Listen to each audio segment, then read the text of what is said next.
Guys, si parang Iman mga idol oh. Ah, si Duga-Duga pala to. Si Duga-Duga nasa lubong pa dito mga idol oh.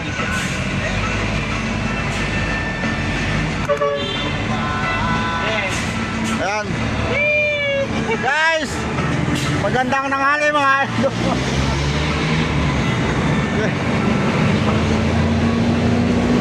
Duga-Duga yun ah. Kala ko naman. Nakahabol pa pala sila. Saan biyahe nila? Saan? Doon din? Nakahabol pa ano? Baka sa red gate yan. Okay, nakasalubong po natin yung aming kasamahan mga idol. GGA. Akala ko si Barang Iman. Ayun lang mga idol.